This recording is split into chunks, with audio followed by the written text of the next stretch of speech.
김태현의 정치쇼.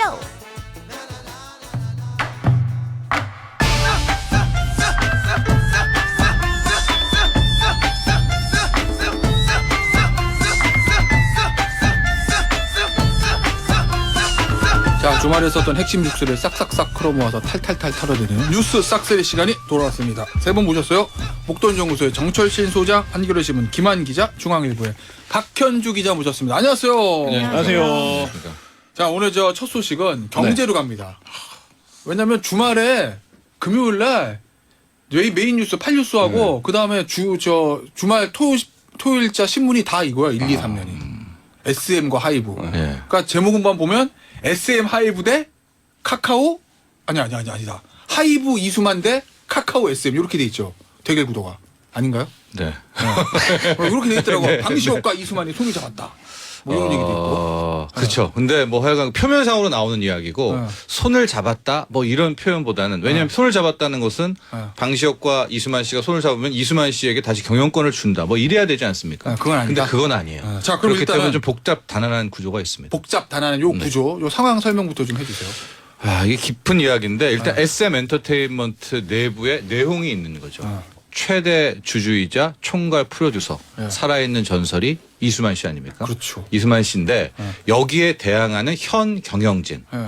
이제 뭐 처조카 뭐 이런 설이 있지만 처조카 이제 그 현 경영진과 이수만 씨가 이제 붙은 거예요. 그럼 이수만은 대주주. 그렇죠. 오너? 최대 주주이고 그리고 뭐 실질적으로 회사에 좌지우지하는 사람인 거죠. 근데 형 경영진은 그냥 CEO잖아요. 네, CEO죠. 네. 임명대. 네, 그 CEO 그런데 네. 그 둘의 갈등 내용도 많아요. 하고 그건 또 연예계에 대한 문제이기도 하고 근데 짧게 하기 위해서 갈등이 있다. 네. 갈등이 있기 때문에 그러나 주식회사에서 갈등을 푸는 방법은 표대결이죠. 근데 원래 대주주랑 경영진이랑 붙으면 대주주가 이기는 거 아니에요? 그러니까 새로운 방법을 이제 모색합니다. 누구냐? 카카오를 현 경영진이 끌어들이면서 여기에 뭐 삼자 배조 유상증자하면서 요 카카오와 현 경영진 지분을 더 키우게 되면 이수만 씨를 누를 수가 있지 않습니까? 이런 방법을 취하게 된 거였었고 이게 빠르게 진행되는 가운데 자 갑자기 이제 지난주 목요일 금요일 넘어섰을 때 하이브가 등장을 한 거죠. 그래서 하이브가 현재 지분 이수만 씨의 약 15%의 지분을 4,200억에 사주고 그러나 이걸로도 최대 주주가 못 되잖아요. 왜냐면 이수만 씨 지분 그대로 하고 있으니까. 카카오 팀이 있으니까 아니 이수만 씨 사주니까 사주니까 어쨌든 그걸로도 부족한 거예요. 왜냐하면 현 부족하겠죠. 경영진과 카카오가 거의 20% 이상이 되니까 여기에 개인들에게 공개 매수를 합니다. 내가 12만 원에 사줄 테니까 나한테 주식을 넘겨라. 하고 실질적으로 이렇게 해서 최종 목표치는 25%.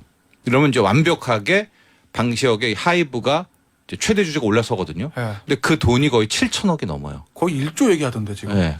왜냐하면 지금 개인들 입장에서 이제 12만 원에 넘길까 말까 하는데 벌써 주가는 11만 4천 원 이상. 그러니까 왜냐하면 12만 원 이제 기본 아닙니까? 나라만 안 넘겨 12만 원에 더 올릴 SM 것 같아. 엔터테인먼트의 주가는 대폭등을 하게 된 거고 그러면서 이게 모양새가 말씀하신 대로 왜 방시혁 그 의장이 이수만 씨를 도와줬을까 이러다가 그럼 이수만 씨를 살리는 거야라고 하는데 또 하이브는 이렇게 지분을 사줬다라고 해도 이수만 씨에게 다시 경영권을 맡긴다든가 그러지는 않겠다라고 이제 이야기를 한 상태고요. 이게 온고잉입니다. 왜냐하면 공개 매수를 했기 때문에 정말로 25%를 채워가지고 소위 말하는 카카오와 현 경영진의 연합을 누를 수가 있는지 이런 지금 굉장히 급박한 상황으로 돌아가는데 여기에는 엔터업계 쪽으로는 이제 소위 말하는 뉴진스가 나오게 되면서 큰 틀에서의 뭐라고 그래야 될까 아이돌 문화와 이쪽에 대변혁이 일어났잖아요. 우리가 기존에 알고 있는 아이돌 그룹과는 다르잖아요. 엄청나게 자연스럽고 그다음에 뭐 칼군 뭐 이런 뭐 춤도 자연스럽고 뭐 성형이란 이런 것도 없이 그냥 자연스러움으로 추구하는 이제 4세대 아이돌이라고 하잖아요. 그 4세대 아이돌 얘기하더란 1세대 2세대 나 그거 뭔지 모르겠어. 4세대 아이돌. 네, 하여간 뭐 그런 정도의 놓고 펼치는 하나의 변혁이 있고 두 번째는 주식시장 관점에서 보면 이제 개인들의 주식 하나하나 소액 주주의 중요성이 굉장히 중요해지는 또 하나의 상징적인 의미가 되고 있습니다. 자, 4세대 아이돌은 좀 이따 김한 기자가 잘할 것 같아요. 김한 기자 몰라요? 뭐 4세대 아이돌 알죠 누군지. 그러니까 3세대랑 뭐가 다른지 어쨌든 저 김한 기자한테 물어보도록 하고 그거 있잖아요. 소액 주주들.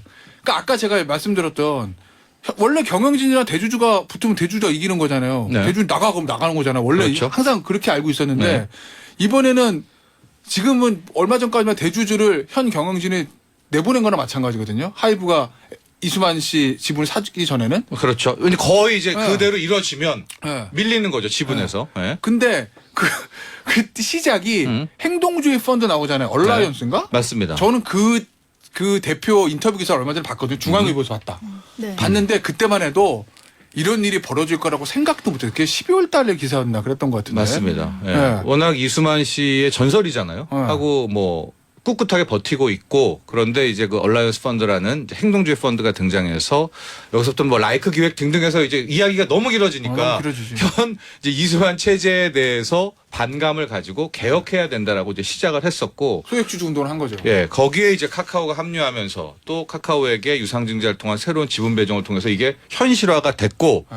거의 되나 싶은 와중에 하이브가 들어와가지고 판은 또 다시 네. 뒤집히려고 하고 있고 네. 이런 아주 지금 아직은 끝이 난 것은 아닙니다. 그렇기 하이브가 때문에 여기다 현재 투입한 게 4천억. 4,200억이죠. 공개 매수 왜냐면 10 이수만 씨 건 샀으니까. 공개 매수 12만 원 기준하면 7천억. 7,400억, 7천하고 8천억 생각하시면 될 것 같아요. 거의 이제 더 올려서 하면 한 1조 투입한다고 치면 네, 하이브가 돈 많잖아요. 네. BTS 때문에. 네. 카카오도 돈 많잖아요. 예. 돈에서는 안 지잖아요. 카카오도 또 들어올 수 있어요?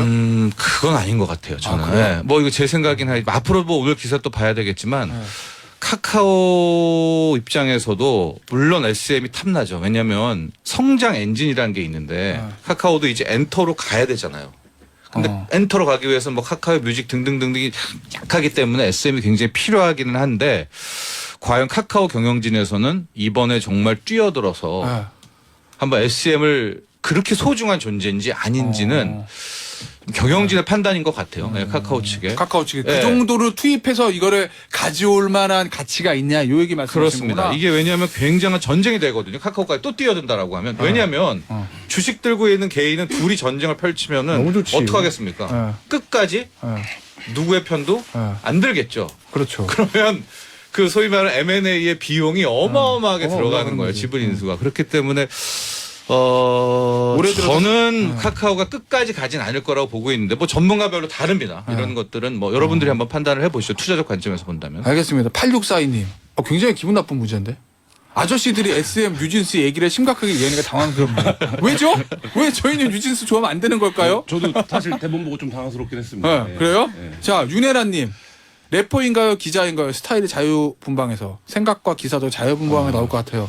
이분이요? 영화 배우. 넷플릭스. 네? 영화 스타, 영화인. 네, K-무비스타. 네, K-무비스타. 4세대 아이돌과 3세대 아이돌의 다른 점은 뭔가요? 범한님께서. 뭐가 달라요? 이거가 뭐 이렇게 무슨 학적인 구분은 아니어서 그러니까 시기별로 나누는 거라서 하는데 오늘 나오는 SM 얘기를 하면 SM이 4세대 아이돌 이른바 들어와서 사실 이제 큰 히트 상품을 내지 못하고 있어요. 그러니까 우리가 이제 대표적인 엔터사 하면 SM을 떠올리는데 사실 SM은 3등 회사입니다, 지금. 아, 그래요? 그러니까 시총이 하이브의 절반도 안 돼요. 그러니까 이미 SM 내부에서는 언젠가부터 우리가 좀 흐름에서 밀려나고 있다.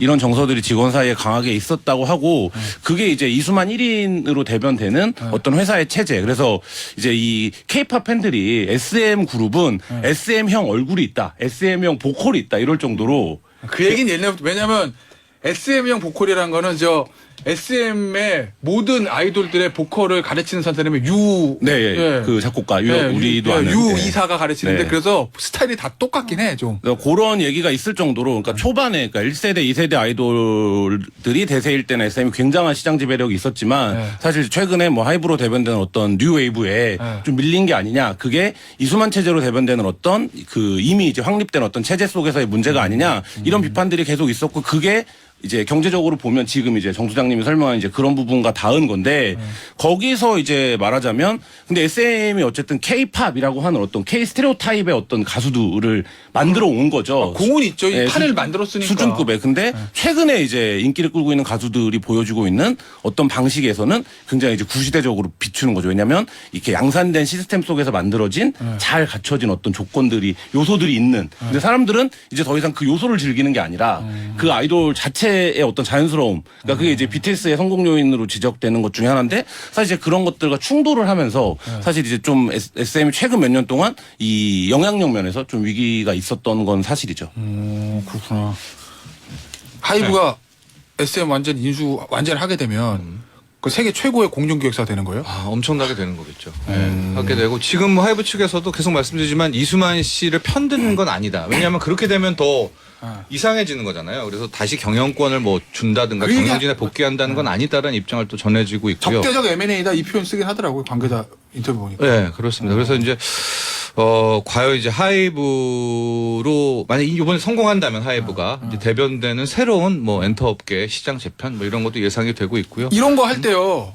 주식 시장에서 SM은 주가가 오를 거 아니에요. 경쟁 붙으니까. 하이브도 오르고 SM도 하이브도 올라요? 네, 지금 근데 둘다 원래 오르고 그런 거 있습니다. 있잖아요. 네. M&A 승자의 저주라고 여기다가 현금 1조를 갖다가 투입하면 하이브 자체 현금 유동성이 뭐 문제가 당장 있는- 오늘 주가도 봐야 되겠지만 그러나 뭐 엔터에서는 하이브가 BTS 이후에 네. 어쨌든 이제 내부 하부 기획에서 민희진 이사의 그 뉴진스를 또 들여오기도 했지만 성장 엔진이 굉장히 필요하지 않습니까? 그런 차원에서 보면 SM이라는 어마어마한 회사잖아요. 네. 그런 것도 또 하나의 좀 성장 동력도 될 수 있는 이제 네, 그런 상황이 될것 엔터업계들이 셈법이 달라진 건 맞는 것 같아요. 그러니까 하이브에 들어와서 뭐냐면 시장 전체가 지금 SM이 호황기던 시절까지만 해도 한국과 일본을 상정해서 그룹을 냈거든요. 근데 지금 어쨌든 전 세계이기 때문에 그렇겠구나. 그런 면에서 놓고 보면 사실 이제 시장 자체에 그러니까 실제 먹는다 이런 의미가 아니라 파이 자체 계산이 커진 건 맞는 것 같아요. 근데 확실히 이거 보면은 시장이 빠르게 변하는 거. 옛날에 그런 얘기 있었잖아요. 신한은행이 조흥은행을 인수할 거라고 생각한 사람 아무도 없었다.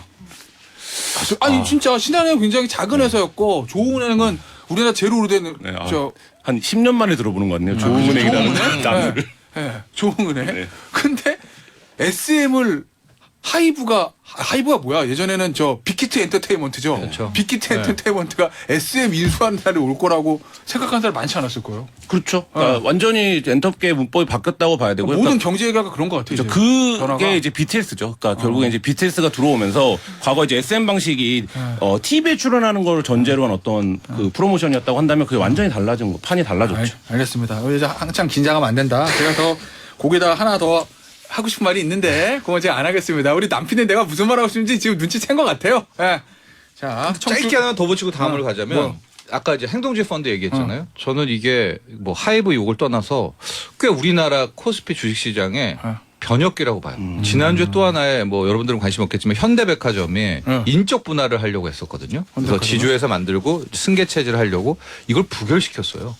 소액주주들이 네, 물론 국민연금이 부결을 해줬지만 소액주주들이 단단하게 뭉쳐서 그걸 부결시켰고 최근에 오스템 임플란트도 그렇고 이게 과거 미국이 완전히 박스권을 탈피해서 주식시장이 정말 좋아졌을 때 나왔던 그런 행동주의 펀드 모습들이 조금씩 비춥니다.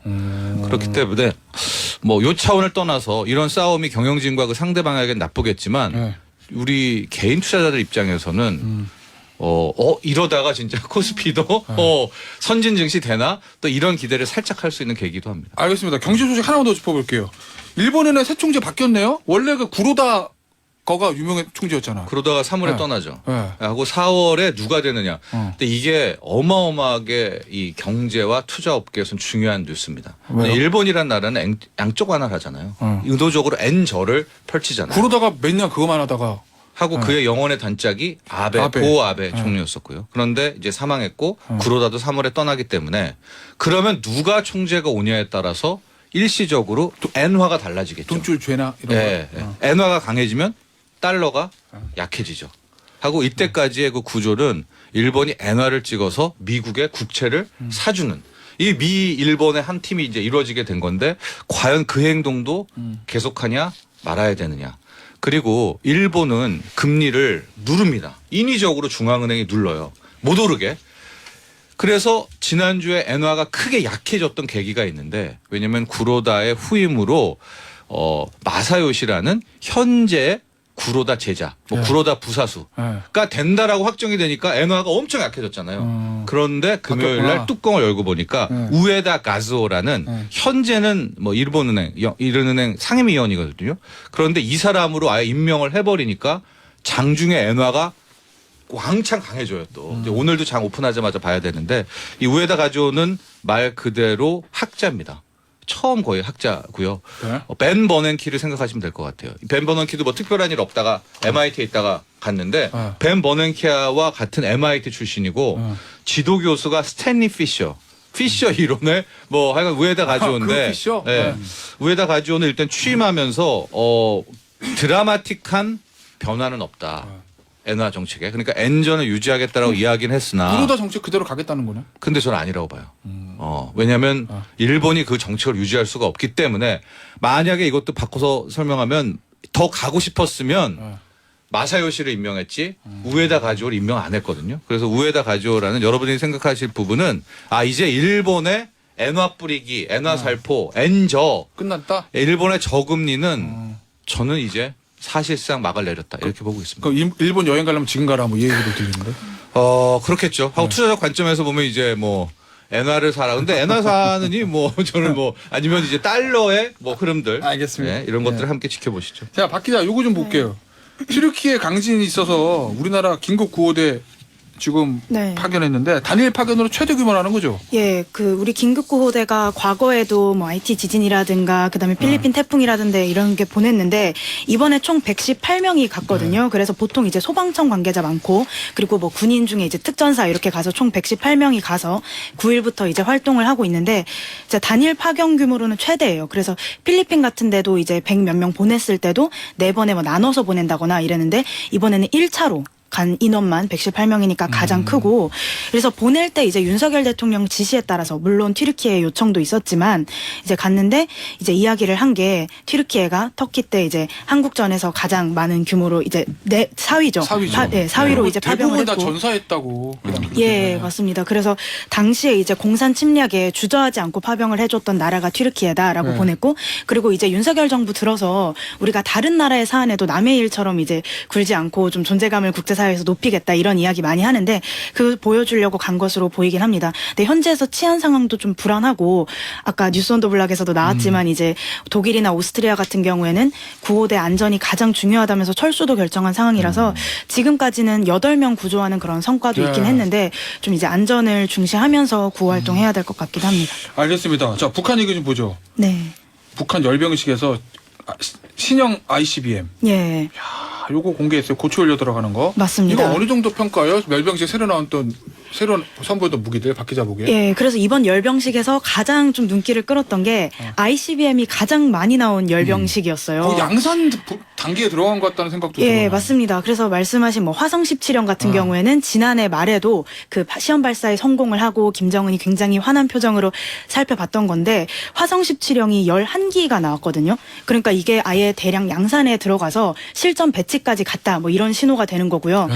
또 이건 어쨌든 화성 17형이라는 것은 이미 나왔던 건데 신형은 또 말씀하신 게 고체 연료를 사용하는 미사일도 5기가 나왔어요. 대륙간 탄도미사일인데 이 고체 연료가 좀 무서운 게 액체 연료 같은 경우에는 기존의 액체 연료는 그 연료가 좀 부식성이 있다 보니까 발사 직전에 주입을 해야 돼요. 그러니까 그 시간이 걸리다 보니까 그 사이에 한미 정찰 자산에 탐지가 된단 말이에요. 근데 고체 연료는 쉽게 생각하면 건전지 갈아 끼듯이 그냥 기습적으로 바로 그 주입 시간이 굉장히 짧게 바로 발사를 할 수 있기 때문에 이게 무서운 건데 북한이 여기에 굉장히 공을 들이고 있고 이번에 일각에서는 모형 아니야? 이런 이야기도 나오긴 하지만 어쨌든 고체 연료를 사용하는 것으로 추정되는 ICBM을 5기를 열병식에서 선보였기 때문에 굉장히 긴장을 하고 지켜봐야 하는 상황이긴 하죠. 알겠습니다. 잠시 네. 쉬었다가 4부에서 김주혜 얘기 좀 해보죠. 예. 자, 뉴스 싹쓸이 4부 시작할 건데 라떼라떼님께서 시간 순삭이랍니다. 4부는 더 빨리 가요. 뽀시래기님, 김정은은 딸바보? 이게 딸바보인지 이게 권력 기반 강아지냐 그게 헷갈리는데 진짜 딸을 사랑해서 이렇게 등장을 시키는 건지 네. 정치적인 목적인지 네. 어쨌든 또 주석단이로나 거기? 예, 맞습니다. 열병식 행사장 그 바라보는 그 주석단이 있는데 네. 그 사열받는 가장 앞자리에는 김정은 북한 국무위원장이 있고 그 뒷자리 귀빈석에 이제 김주혜가 있었어요. 둘째 딸인데 그래서 이게 아까 무기도 얘기했지만 오히려 이제 화제가 더 된 거는 김주혜고 그리고 김주혜를 이제 대동을 해서 나오면 주목도가 훨씬 크니까 그걸 활용하는 측면도 큰 것 같아요. 지금까지 공개적으로 이제 나온 게 한 5차례가 되는데 다 군 관련이었거든요. 그러면 북한이 뭐 아무리 군사 행사를 하고 뭐 무력 시위를 해도 크게 주목을 못 받다가 김주혜만 등장을 하면 엄청나게 화제가 얘기가 되니까 그런 것도 노린 것 같고 저도 열병식 이거 녹화 중계할 때 실시간으로 그건 다 봤는데 그 볼을 이제 양 볼을 가죽 장갑 낀 손으로 아버지의 볼을 만진다든지 아니면 굉장히 밝은 모습으로 이제 계속 그 카메라에 연신 등장을 하고요. 그리고 이제 행사장에 열병식 행사장에 들어설 때도 김정은 위원장이 김주의 손을 잡고 걸어 들어가고 그 한 발짝 뒤에 엄마인 이설주 여사가 따라와요. 그러니까 이 백두혈통의 위상을 과시를 하는 거죠. 이제 끼케야 이제 2013년생이니까 정말 어린 나이인데 엄마보다도 한 발짝 먼저 걷고 엄마는 뒤에서 이렇게 따라오는 그런 모습이 굉장히 이 백두혈통 위상을 강조하는 그런 모습이었고요.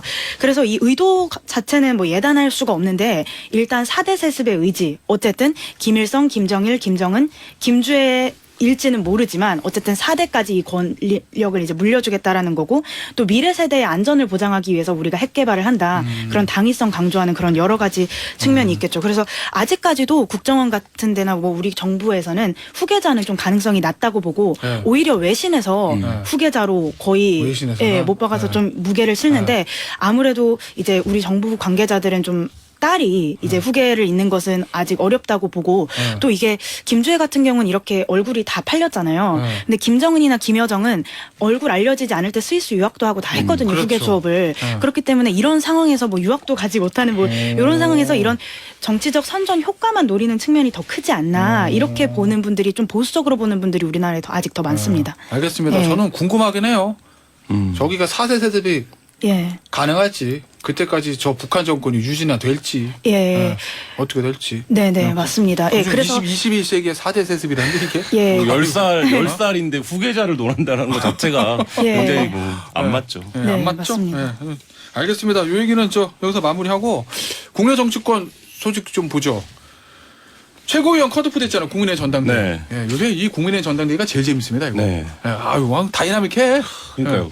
그러니까 이제 뭐 찐 핵관이다 이런 표현까지 등장했던 인사들이 다 떨어졌고 이 이른바 이제 친 이준석계 인사들이 다 됐는데 요걸 놓고 이제 굉장히 지금 해석이 엇갈리고 있는 상황이에요. 어떻게 헷갈리죠? 일단 표면적으로는 최대 승자는 이준석이다라는 얘기가 나오고 있죠. 그러니까 박지원 전 국정원장 같은 경우도 그런 얘기를 공공연히 하던데 왜냐면 어쨌든 본인이 이거 뭐라 그러나 이준석 엔터테인먼트가 아니라 네. 이준석 선거기획 연습생들 거기 4명이 다 어쨌든 컷오프 통과했으니까. 네. 표면적으로는 그런데 그럼 왜 이런 선택을 한 거냐에 대한 해석은 지금 좀 엇갈리고 있는 상황인데 일각에서는 뭐 그런 글들도 돌더라고요. 지자들 사이에 도는 글이라고 저도 받아봤는데 윤석열 사당화가 안 된다. 그러니까 뭐 누가 누굴 찍는 게 중요한 게 아니라 일단 윤석열을 등에 업고 팔고 있는 후보들이 당선되는 거를 막는 게 이번 선거에 보수가 사는 길이다. 이런 이제 말하자면 역선전. 같은 것들이 이제 있고 또 한쪽에서는 김기현 후보가 지금 계속 그 이른바 이제 공포 정치 뭐 누구 찍으면 어떻게 된다. 뭐 이런 얘기들 하고 있잖아요. 그러니까 이거에 대한 어떤 반발작용이 아니냐 뭐 이런 얘기도 나오는데 요거를 흐름을 근데 좀 다른 얘기 같지만 결국 모으면 지금 이제 용산에서 의도했는지 안 했는지 모르겠지만 이번 전당대회 자체가 윤석열 대 윤석열이 아닌 상황에서 선택을 하는 그래서 그 구도로 몰아가면 우리가 더 세가 많으니까 우리가 미는 대표를 만들 수 있어라는 이제 흐름으로 왔는데 최고위원도 싹 그렇게. 그렇죠. 근데 지금 이제 그 1차 투표만 놓고 보면 그 흐름에 뭔가 제동이 걸려 있는 것 같은 모습은 분명히 좀 있습니다. 친윤계 의원들이 이용 의원 그다음에 또 누구죠? 이만희 의원. 이만희 의원, 박성중 의원. 네. 이용 의원 같은 경우에는 후보 시절부터 후보 시절 수행을 많이 해가지고 그렇죠. 항상 대통령이 후보 시절부터 나온 뉴스 화면을 보면 그 옆에 항상 서 있습니다.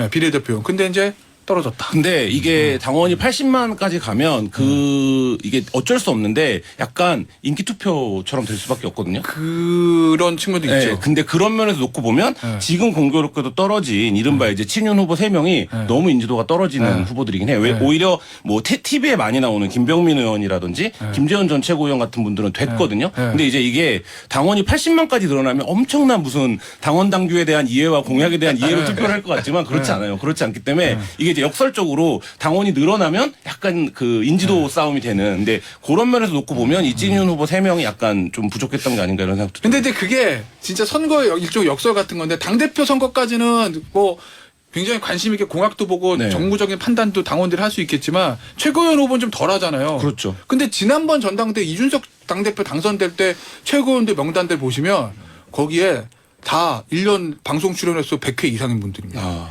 다 사실 지난번에 뭐 조수진 맞습니다. 최고위원, 예. 배현진 최고위원, 김재원 최고위원, 정빙현 최고위원 다 방송 많이 하신 분들. 그러니까 그게 이번에도 사실 컷오프 통과한 분들 다 그렇거든요. 네, 맞습니다. 그러니까 그 국민의힘 당원들 보수 유권자들이 지난번 선거가 두드러졌는데 굉장히 그때가 정치 유튜브가 활성화되어 있을 때였어요. 그래서 그 영향을 많이 받았고 이번 최고위원 선거 보고도 이제 그 말씀들 하시는 분들 좀 있던데, 그러니까 이게 확실히 국민의힘 선거에서는 이 유튜버 정치가 효과가 있다. 그러니까 이게 유튜버에서 스타가 된 사람들은 컷오프에 다 떨어지긴 했지만 결국 이제 이 정치 유튜버들이 하는 얘기들 이런 것들이 실제 좀 민주당보다는 훨씬 강하게 영향을 미친다 이런 분석을 하시는 분들도 있어요. 아니 왜냐면 실제로 이번에 최고위원 통과했던 조수진 후보 존칭 빼고 조수진, 정미경, 김재원, 허은하 존칭 빼고 합니다. 그 다음에 김병민. 김용태, 김병민 이 6분 중에 저랑 인터뷰 안 한 분이 없어요. 네, 그렇죠. 그러니까 그 정도로 방송 출연 많이 해서 인지도 높은 분들이 다 이제 최고위원 된 확률이 높은 게 지금 현실인 것 같고. 자 그러면 준스톤 기획사 네. 여기 4명 어디까지 갈 것 같아요? 그거는 잘 모르겠어요. 그러니까 끝까지 가봐야 될 것 같은데 네. 1차 투표를 보고 이게 어떻게 되는 거야 이렇게 놀란 사람도 있을 거고 네. 아 그래 이게 어쩌면 그 도도한 흐름일지도 모르죠. 예를 들면 용산이나 국민의힘 이제 지금 지도부가 생각하는 거와는 다른. 근데 이제 그 중에서 실제 어떻게 이루어질까는 다를 것 같고 다만 지금 전망은 최고위원들이 말하자면 이제 친윤 일색으로 가지는 않을 것 같다라는 정도는 이제 1차 투표 때 보여준 것 같아요. 왜냐면 이게 예를 들어서 김기현 후보가 당대표가 되면 뭐 아무 문제 없는데 안철수 후보가 만약에 당대표가 되면 이 지난번 당원 당규에서 최고위원 4명이 사퇴하면 그렇죠. 비대위 가는 거잖아요.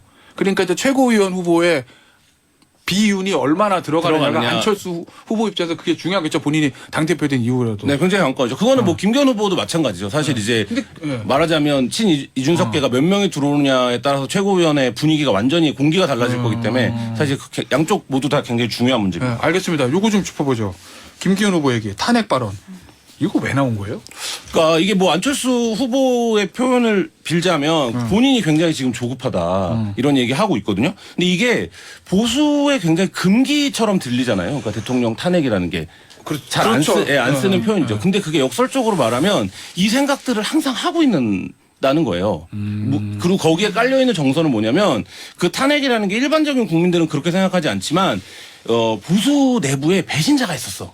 그래서 탄핵이 됐어. 어차피 200석 모으려면 야당 하나로는 안 되니까. 그렇죠. 당시에도 바른정당 계열. 그렇죠. 김무성, 유승민을 그렇죠. 대표되는 그게 KY가 탄핵에 찬성해서 그렇게 된 거야라는 생각이 그렇죠. 그 정서들이 있는데, 그러니까 이게 평상시에는 잘 노출을 안 하죠. 그런 얘기들. 왜냐하면 탄핵이 그 보수의 배신자 때문에 된 건 아니니까. 네. 근데 심층으로 내려가면 혹은 굉장히 이제 뭐 가까운 관계가 되면 야 그때 탄핵은 보수의 배신자 때문에 된 거야. 이런 얘기들을 하는 정서가 있고 그게 이제 어쨌든 김기현 의원이 발현된 게 아닌가라는 생각이 드는데 그 정서를 건드리기 위해서 이렇게 얘기한 건가요? 그럴 수 있죠. 그러니까 예를 들면 이 얘기에 뒤집어서 얘기하면 안철수 후보 여러 이력들을 거론하면서 배신자가 될 수 있다라는 얘기를 결국엔 하고 있는 건데 이게 유승민 전 의원의 사례, 이준석 대표의 사례에서도 보지만 그 보수 진영 내에서는 굉장히 말하자면 힘을 발휘했던 프레임입니다. 예를 들면 배신자다. 유승민 전 의원 같은 경우 여전히 이제 그걸 극복을 못하고 있는 거고 이준석 대표도 어쨌든 배신자 프레임에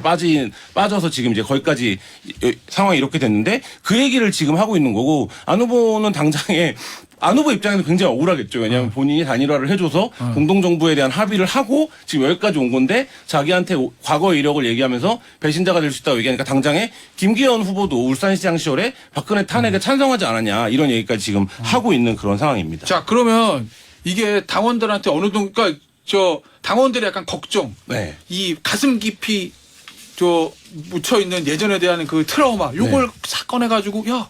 저기쯤은 그렇게 될 수도 있어. 그러니까 나를 찍어야지 요구하겠다는 거잖아요. 그렇죠. 이게 효과가 있을 것 같아요? 아니면? 그러니까 그게 일단은 그걸 말하기에 앞서 대통령실이 여기에 반응을 하지 않으면 이게 그대로 프레임이 될 수 있습니다. 그러니까 그 얘기는 뭐냐면 안 후보가 되는 게 사실상 대통령에 대한 당원 탄핵으로 받아들여질 수가 있거든요. 결과에 따라서. 그러면 대통령실이 이 부분을 어떻게 할 거냐 이번 주에. 그러니까 예를 들면 윤한연대는 공개 비판을 했잖아요. 경고를 하고. 그러니까 이 부분에 대한 경고를 할 거냐 이게 하나 포인트고요. 만약에 하지 않는다면 주말 사이에도 하지 않았으니까 그렇게 놓고 본다면 이게 이제 결국엔 앞서 말씀드렸던 이게 당이 뭔가 윤석열 사당화되는 거 아니야? 윤석열에 줄 서는 사람들만 다 되는 거 아니야? 이 흐름에 대한 반발로 강화될 건지 아니면 실제 그럴 수도 있어. 그러니까 우리가 그러지 않을 것 같은 사람, 대통령실과 가까운 사람 뽑아야 돼. 이 정서로 갈지는 봐야 되는데 지금 투표율 비율을 보면요. 서울이 35, TK가 그러니까 경남 쪽에 한 35 되거든요. 거의 비슷하더라고요. 네, 그러니까 여기서 어떤 말하자면 선택들이 일 거냐,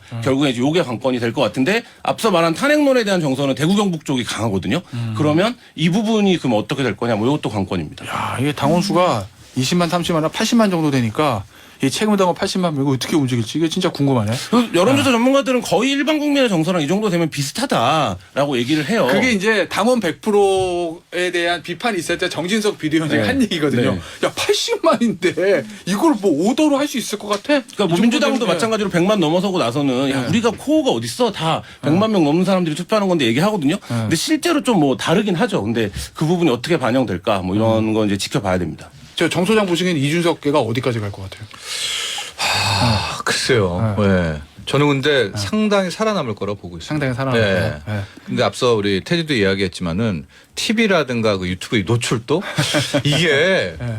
이게 진짜 영향이 무시 못합니다. 그분이 뭘 방송을 잘했든 못했다가 나왔다는 것 자체가 이번에 보니까 이게 진짜 이 정도의 저는 네. 큰 힘이 되는지 몰랐어요. 그런 거 같더라고요. 네. 하나만 더 여쭤볼게요. 네.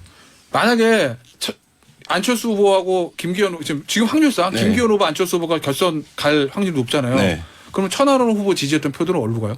뭐 천하람 후보는 공개적으로 안 후보 연대는 없다라고 네, 얘기는 그렇게 했는데 얘기했어요. 지금 이제 말한 맥락들인 거죠. 그러니까 예를 들면 내가 안철수를 뽑고 천하람을 뽑고 이게 중요한 게 아니라 내가 이 사람들을 지지해서 뽑는 게 아니라 내가 여기에 표를 하는 이유는 지금 일련의 이 흐름에 반대하는 거야. 라고 한다면 사실 이제 그 표가 어디로 갈까 놓고 보면 결선까지 간다라고 하면 말하자면 김기현 후보를 찍은 거를 제외한 표심이 안 후보에게 쏠릴 수도 있는 이런 상황이긴 하죠.